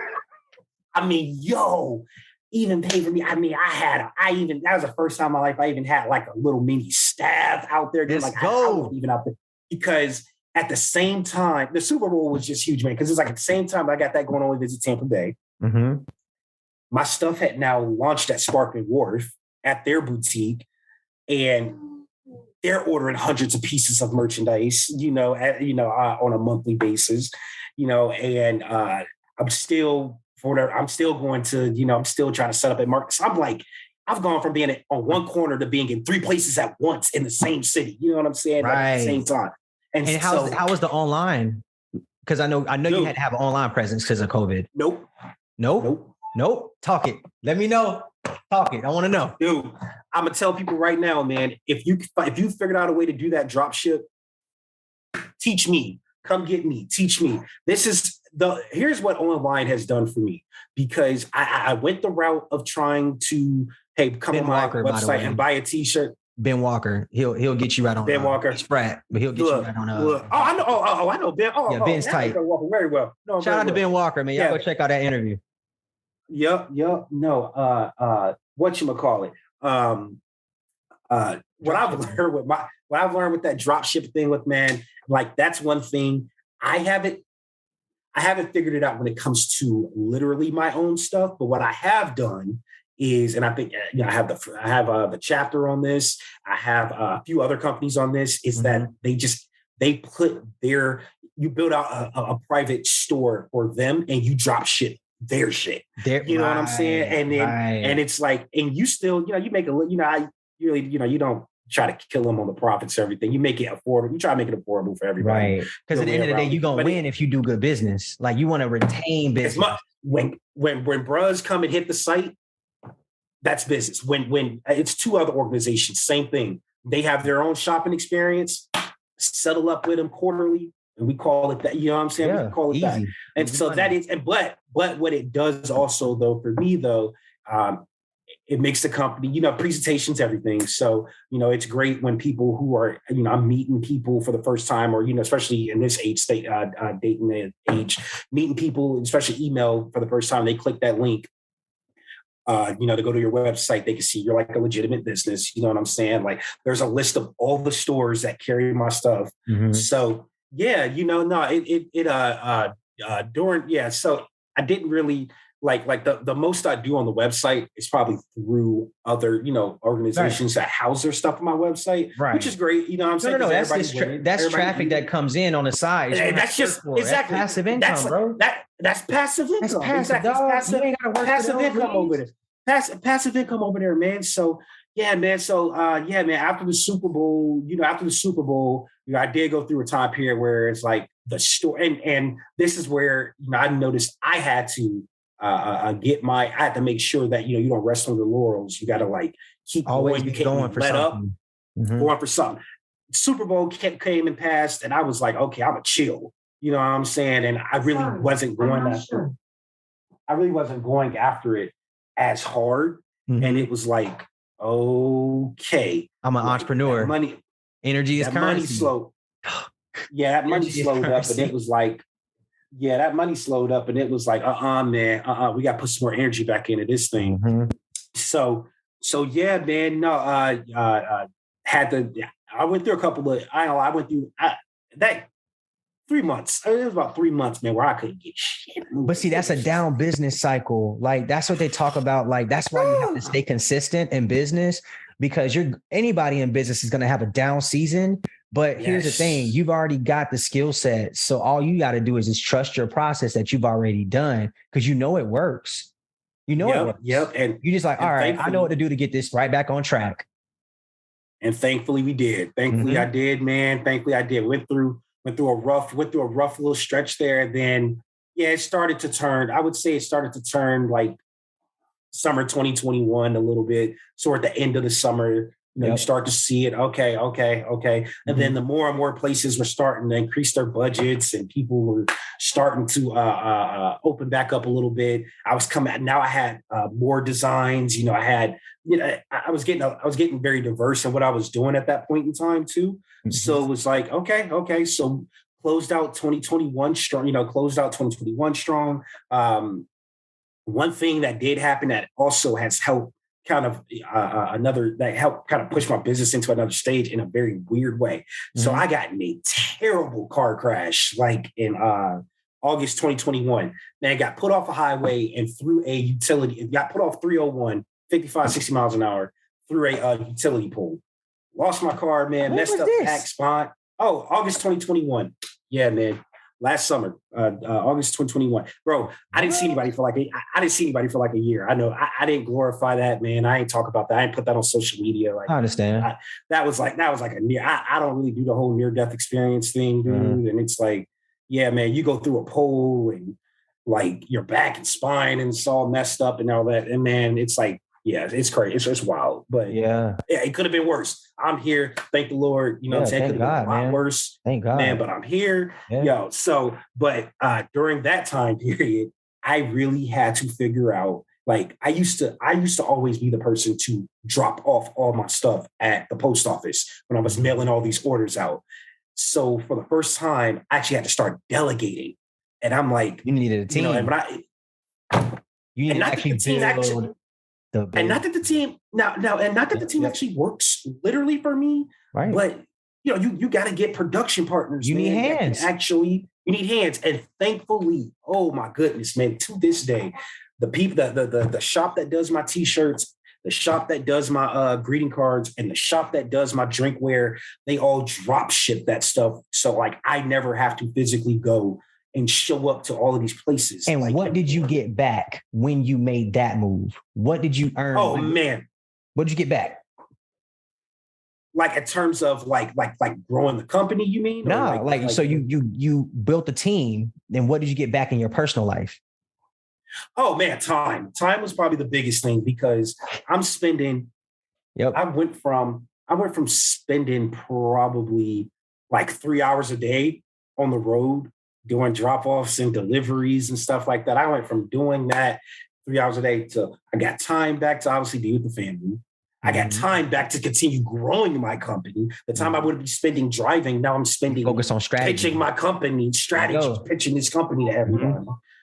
So yeah, man, time. I mean, that's that thing is, and that that thing is just as important, maybe even more important than money. It is more important because with time you can't create more time. Yeah. You can always create more money. You can always exactly. Can't create time. Exactly. It's the one currency. And what it allowed me to do is it gave me time from the time period of the end of the summer through the end of the year. I got to see, okay, how does this cause any disruptions in service when I've now take myself out of going to do all of this? Does it make any disruptions in service? For the most part, my clients, the stores that sell my stuff, they get their stuff. There's no hiccups. I get a picture of how the product looks before it leaves. I get the tracking numbers, and it's like the stores to this, it just moves. And so then you fast forward to 2022, and my wife gets into travel nursing, and it's like, well, let's see how it works. Like, so we did a month in New Orleans. We go to New Orleans. You pop up right shops? After the new year. Nope, I didn't do any pop-up shops. I just pitched my company, and I'm pitching my company and running my company, but it's still being fulfilled here in Tampa, and it's being shipped, because now I'm in places all over the country. So now it's being shipped all over the country as if I was shipping it. You know what I'm saying? Thank God for technology.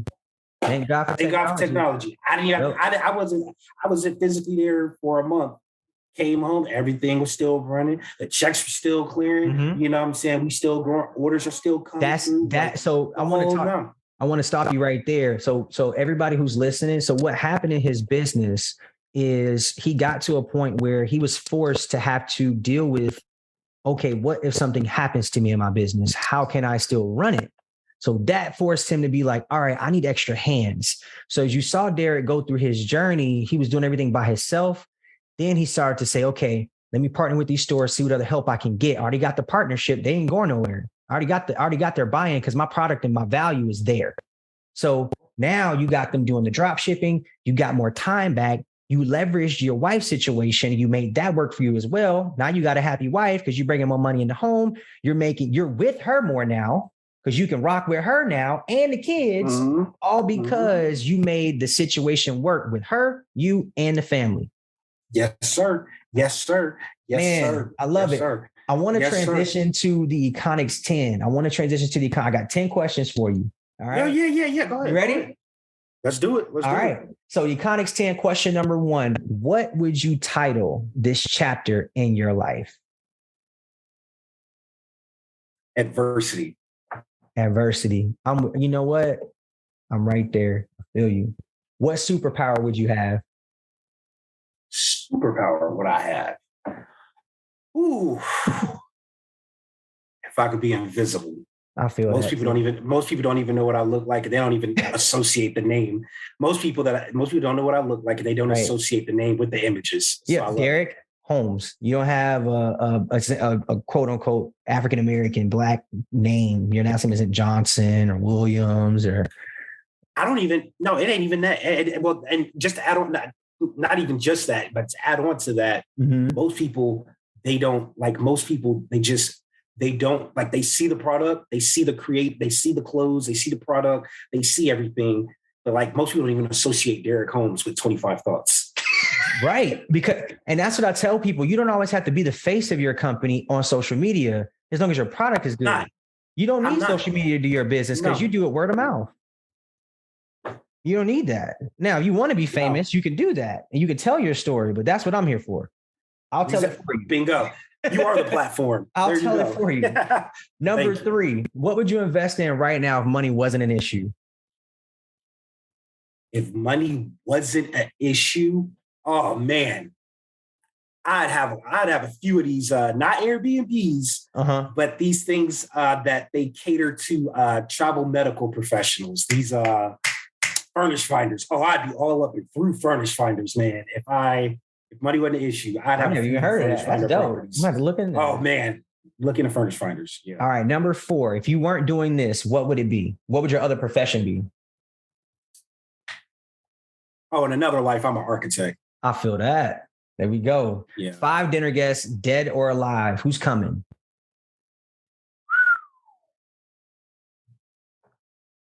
5 dinner guests, dead or alive. Who is coming?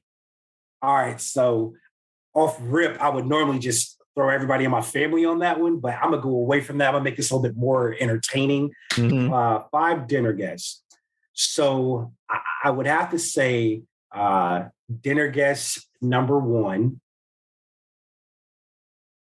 Al Pacino is going to be in dinner. He's going to be dinner guest number 1. Okay. Yeah. Oh yeah. Al Pacino for sure is dinner guest number 1. Yeah. No, I mean I got my reasons why it's Al Pacino though, because I got reasons for why he'd have to be like guest number 1. Yeah. Barack would be number 2. Yep. Kobe would be number 3. Kobe's at my table too. Yeah, Kobe got to be at my table because I got to know what he was BSing and lying about and what was like for real. What was real, right? I need to know. Like Kobe, like what's the real? I've learned as I've gotten older that Mike, and he's around to defend himself. But yeah, as I've gotten older, I found that MJ, he was bullshitting half the time, and the other half the time he was that serious about some stuff. Yeah. All right, so Kobe's 3.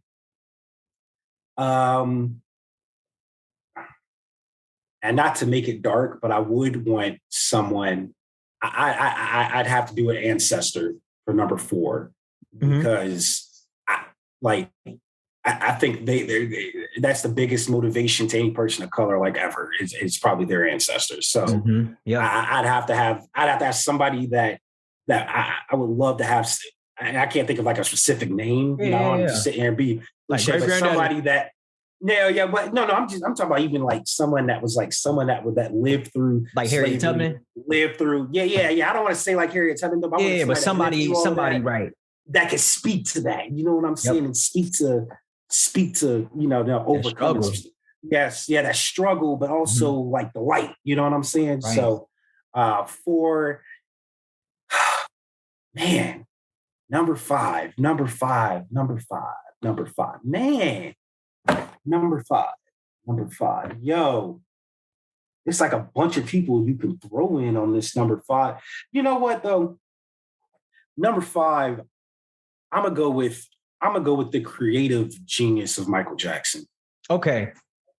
Mike. I like Mike. Mike's on there. I want Mike's, because he surprisingly, people don't know this, man. That motherfucker was a hell of a businessman too. Yeah, man, people sleep on Mike, man. Mike was cold. Creativity.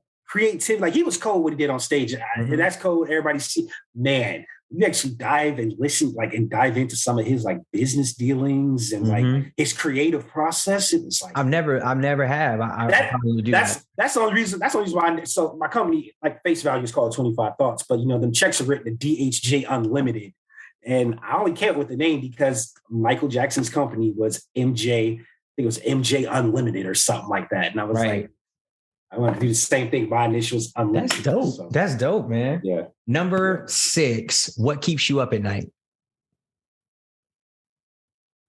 Oh man, progress.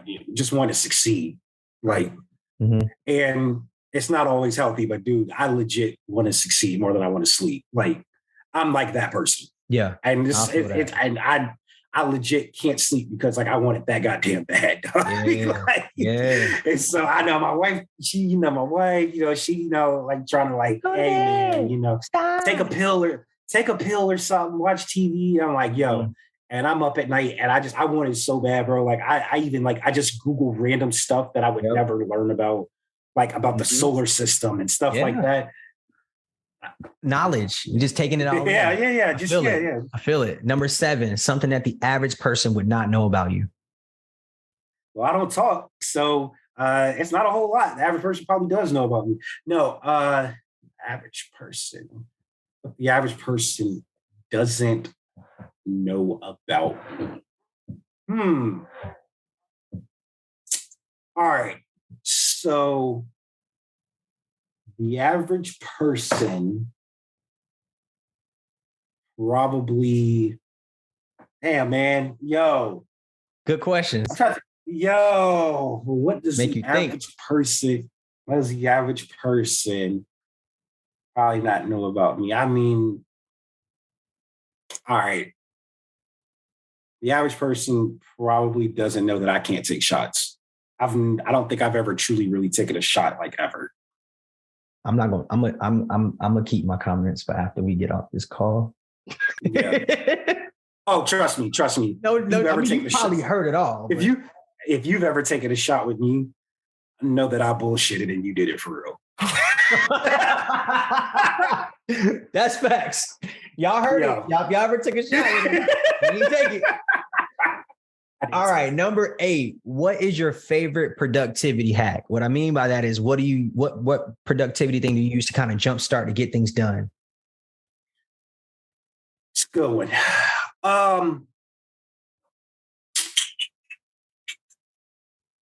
It's weird, but even though my work is a lot of it is copy and pasting, my day really doesn't truly get going until I write out the first email.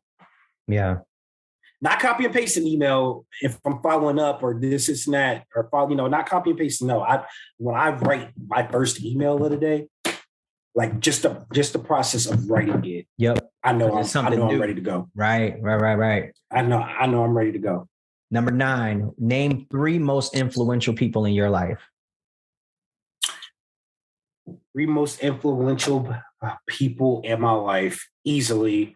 I'll go, my mom, my dad, my wife. If we want to count my parents as one joint together, we can. I count definitely my wife, and then like my brothers and my kids kind of go like A-B, if you will, on the third. I feel that. We can just tell family. All your family. I feel that. Yeah, all the family for sure, though. Yeah. All the family for sure, man. For sure. They just, for different reasons. Yeah, I feel that. Number 10, don't get this wrong. PB&J or grilled cheese? Oh, man, grilled cheese. Oh, grilled cheese with avocado and tomatoes, man. Yeah, I don't know about the tomatoes, but I'll do the avocados. Man, that was the Econix 10, Derek. Anything, one final thing, and then I'll let you get out of here, man. So the last thing I want you to do is tell people what you guys are working on now. Tell people where to find you, how to buy your products, and where to find actually you, like how to get to you, since you Mr. Invisible. For real. No, so things I'm working on right now. Obviously, holiday shopping is coming up, so probably see some pieces, especially locally here in Tampa. Well, I can't even say especially locally here in Tampa, but you'll see some in Tampa if you're local to Tampa. My presence in California is like growing. It seems like by, my company is almost as big in California as it is here. That's awesome. I'll just put. What's your biggest city? So it's growing. The biggest city that I have a presence in? Southern Cal for sure. Okay. You see how he knows that, y'all? Yep. Like I asked him, like, what's his biggest market? He knows his business. Outside of Tampa. Right, outside of Tampa, that's your biggest market, right?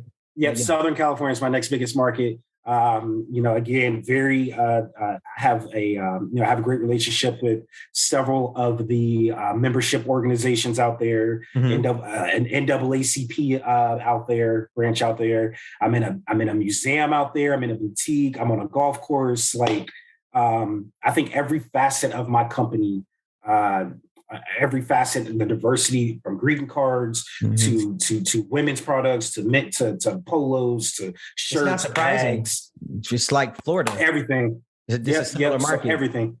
Oh yeah. And one thing I'll tell people to, especially when it comes to just the process of being innovative, creative, whatever you want to call it, when you're making stuff, you have to. It takes a lot of time to be innovative and creative, but you also got to make that stuff work and last and be timeless. Find ways to reinvent it without reinventing the process. The whole thing. Everything I sell in California, everything that's on sale in California or in Southern Cal, is literally everything that's on sale here in Tampa. I just changed the words. They got palm trees. We got palm trees. Like, it's literally the same thing. Like, I just changed the words. Plug and chug. That's it. So but to answer your question, it's holiday card season right now. So that is consuming my time a little bit more than the clothes are.